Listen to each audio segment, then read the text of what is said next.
ए मोदी चाचा एगो बात बताइए, कैसे होली खेले हम बेरोजगार, कैसे होली खेले हम बेरोजगार, कैसे होली खेले हम बेरोजगार, कैसे होली खेले हम बेरोजगार। पाकिट में एको रुपया नहीं है, रुपया नहीं है, रुपया नहीं है। बीती उमरिया नौकरिया नहीं है, नौकरिया नहीं है, नौकरिया नहीं है। मोदी चाचा ने दिया नहीं रोजगार, सब युवा का जीवन हो गया बेकार, कैसे होली खेले हम बेरोजगार, कैसे होली खेले हम बेरोजगार, कैसे होली खेले हम बेरोजगार। पढ़े लिखे खूब किए तैयारी, किए तैयारी हो किए तैयारी, नौकरी का फार्म भरे बारी बारी, भरे बारी बारी, भरे बारी बारी। तबो ना कुछ सुने सरकार, टेंशन से हमार फाटे कपार, कैसे होली खेले हम बेरोजगार, कैसे होली खेले हम बेरोजगार, कैसे होली खेले हम बेरोजगार।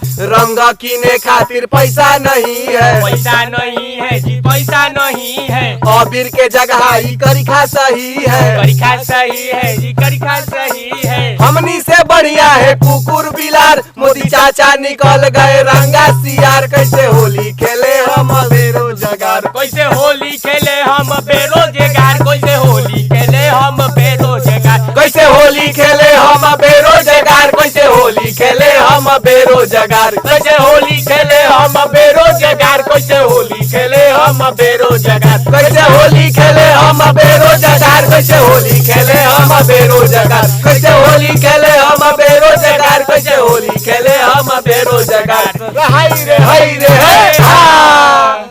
ए मोदी चाचा, चाचा हो फगुआ आ गया है होली, नया कपड़ा किनने का पैसे नहीं है। अरे तुम कपड़ा का कह रहा है, हमारे पास पुआ पूरी छानने के लिए रिफाइंड का पैसा नहीं है। बस महाराज तो जाए दे भाई, हम लोग करिखा से होली मनाइए रहे हैं, तो खाना में भी माड़ भात से मना लेंगे। देख रहे हो क्या कह रहा है, बड़ा दुख है। ए मोदी चाचा, जो पैसे नहीं है बगली में, तो होली है दिवाली और दशहरा काहे के लिए है? कोनो काम के है जी, कुछ एकदम सुना सुना तो लग रहा है। जब पैसा नहीं खे तो कोनो परब तीज नहीं खे है। नहीं खे, अब पैसा के कहाँ से आई, नौकरी देते नहीं खीरौरा, महंगाई बढ़ोल ही जातनी। आ कि तनियो से रही तो मैं